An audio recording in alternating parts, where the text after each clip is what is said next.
Hey everybody, welcome to the 506SXS ATV YouTube channel. My name is Mitch, and this is my 2022 Honda Pioneer 1005. It's the Forest Edition.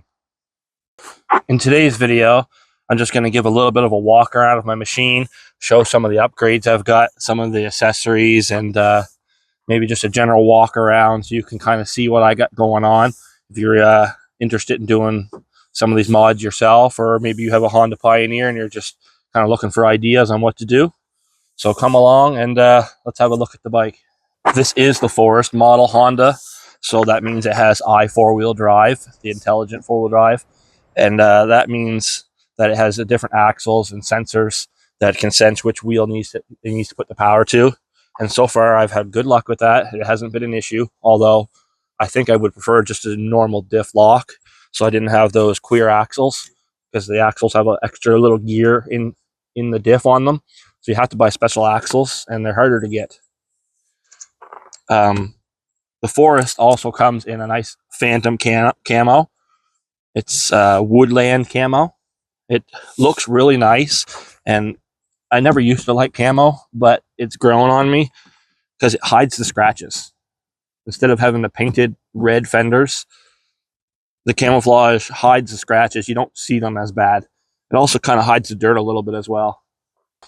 So when you look at the front of my Pioneer, the first thing you're going to notice is all the lights.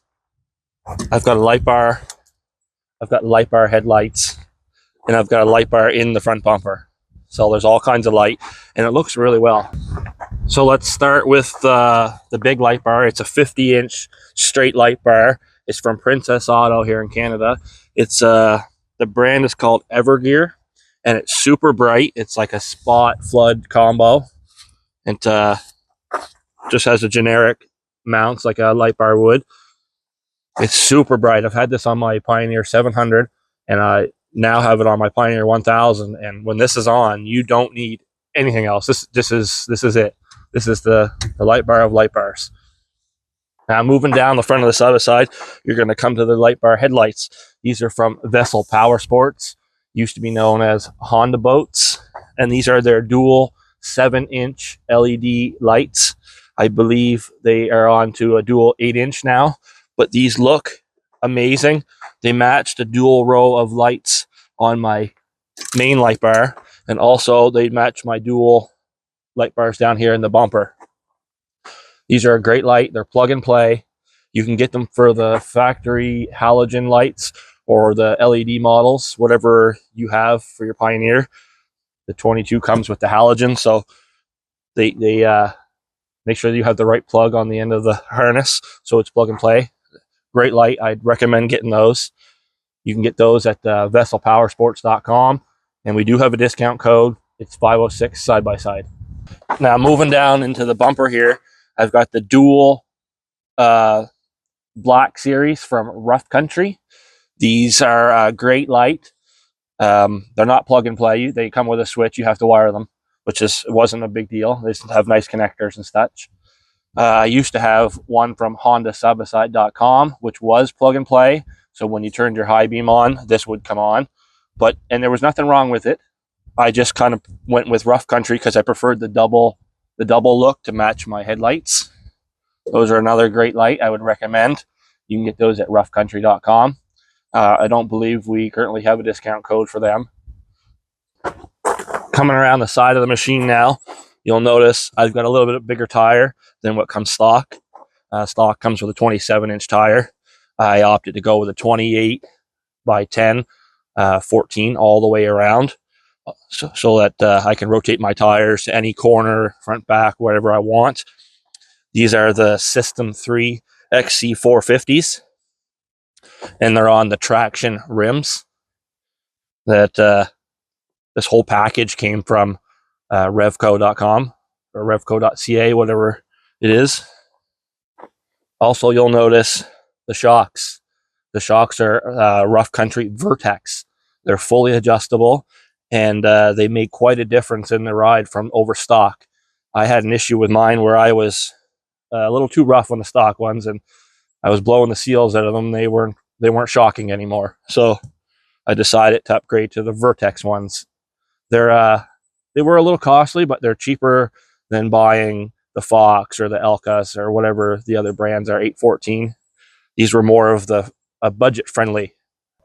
So on the front of the Pioneer 1000s, they already come with the over fender flares, as were the 700. This was an added feature, but it's not quite enough for the front tires. It's always splashing mud up the side and stuff. So I opted to get these extra fender flares. They're from Mudbusters, and this is the extra large kit. I think the front and the back are a little larger in the extra large kit, and it's well needed, that's for sure, on these Pioneers, because the mud just kind of splashes everywhere. So, and it actually doesn't look too bad.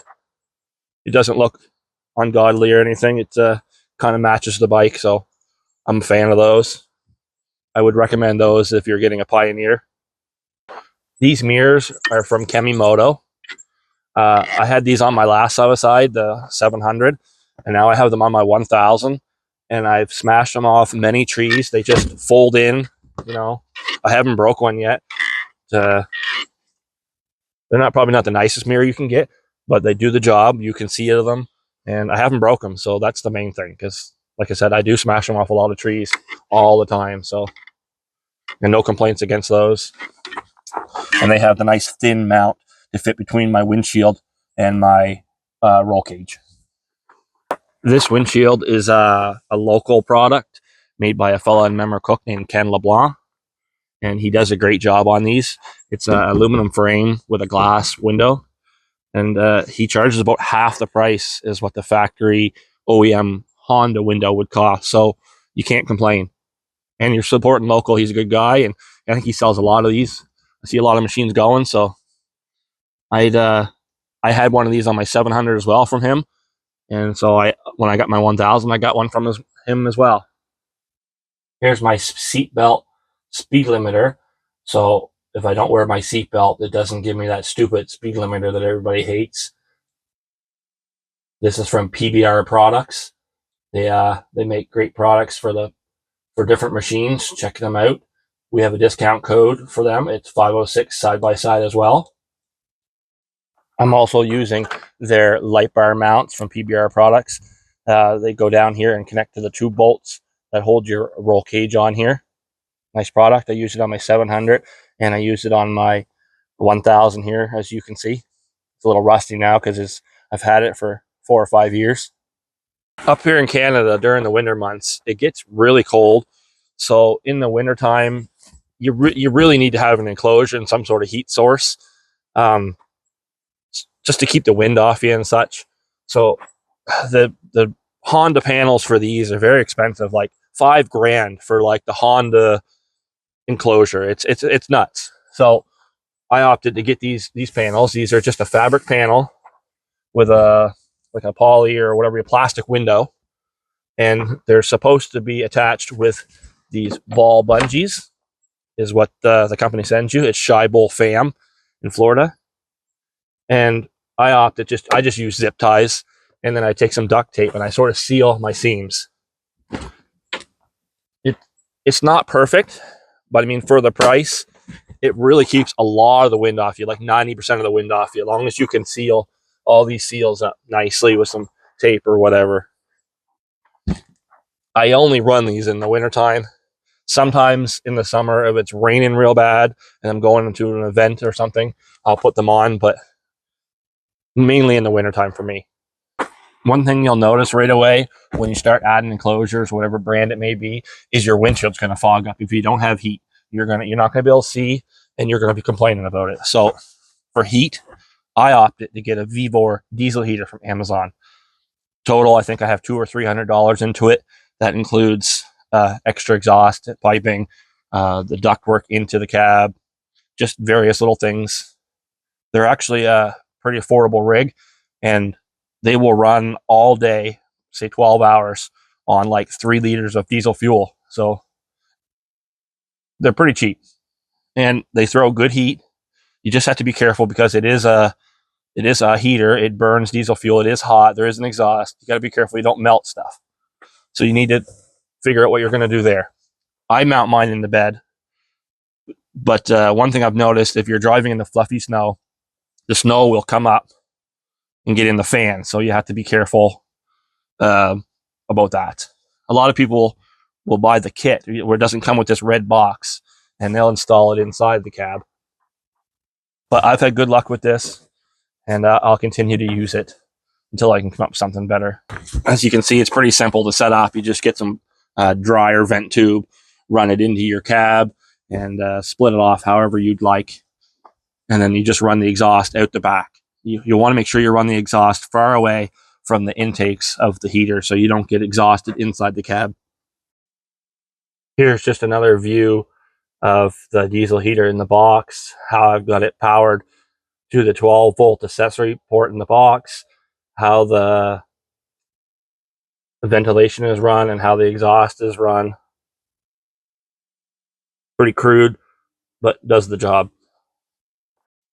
The ventilation for the diesel heater is just a dryer vent, comes up over the roll bar behind your head, across the ceiling, and I've got it split off into two vents that shoot down on the window to keep my window from fogging up, and then it blows back on you as well, keeps you warm. It's when it's about -20 or so on the last poker run we went to. I didn't wear gloves, and I was in a hoodie and some coveralls most of the day, and I wasn't hot, but I also wasn't cold. It was a little bit chilly, especially when you're driving, as there's a lot of air vents here and there through the shifter and stuff. But it did a good job. Here's another shot of my System 3 XC450s. They give a lot of traction compared to the carnivores that I was running. I find these have a lot of traction, and also they're lasting a while. They're not chunking up. The edges are staying good, and I do a lot of road riding, so they're not wearing terribly. I'm pretty impressed, honestly. Here you can get another shot of my Vertex shocks. They're fully adjustable with different settings on the fly. Also, you can adjust the spring rate there with the nut. For extra storage in the back, I have this bag from Kemimoto. It has various pockets and zippers and different compartments you can put stuff in. I just kind of put miscellaneous stuff in there, bug spray and zip ties, whatever, just stuff I don't use that often. It's very handy. I had it on my 700 as well, and it's kind of carried over to this machine. It's out of the way, doesn't bother the passengers. It just sort of hangs up here in the back window. Moving on to the back side, I've got one of these plastic panels in the back, and this isn't to retain heat or anything, as the box is not enclosed, but this is mainly for the dust. You'll notice once you put a windshield on these machines, the dust will cycle back into the cab from the back of the machine. It'll get really dusty in there. So this helps a lot with dust and dirt, just to keep the passengers in my box clean. And on the back, another thing you'll notice, fairly obvious, I've got a bed extender. Now this is from Kemimoto. I've had it since the bike was new. It's all rusty. I've backed into trees, so there's a little bit of damage on it. It's mainly to carry my dry box, which I keep my tools and my drone. I often put my drone in this box. That's how much I trust this box. This box is from Princess Auto. It's made by a company called Northern Ridge. And this is their 49-liter utility box. Has two latches in the front, a nice seal. It's nice hard plastic. They do make a larger version, I think, that has three latches, but it wouldn't fit for my application. But it's been a great box. Like I said, I put my drone in it, dry clothes, and I never have to worry about it. Down here, you'll see this bag hanging here. And this is what I use to pick up cans. You're on the trail. People are just littering cans everywhere, so it's free money. Pick it up, put it in here. You stop at a shelter, someone's having a can of pop or whatever, tell them, hey, throw your can in my bag. So it's good for the environment, and it's just free money. You may as well take it. This bag is from Rough Country, and I think on most of my machines going forward, I'm going to run something like this because it's super convenient. You'll notice I've got GoPro mounts front and back on this machine, and that's because, I do YouTube videos, so it's always good to have different angles and such. I mounted this one to the factory OEM Honda roof great roof. I've smashed it off a lot of trees. I haven't seemed to broke it yet. You're back here underneath the bike, you'll notice I'm running the Super ATV high clearance control arms. And that's mainly because, well, I was a little rough on it and I broke my lower control arm from the factory. So it was cheaper and an upgrade to buy these. So that's what I went with. They give you more clearance because of the shape of them. They're greasable. And why not? It's an upgrade. So overall, this machine's been good to me. I've had a few issues, but wear and tear, and when you're rough with stuff, shit happens. You know how it goes. But it's been a good machine. The motor runs strong. It's never left me stranded in the woods. So, I mean, what more can you ask for? Hopefully, someday maybe I'll have another. Maybe I'll switch to another brand. Hard to say, but for now, I'm going to continue rocking the Honda Pioneer.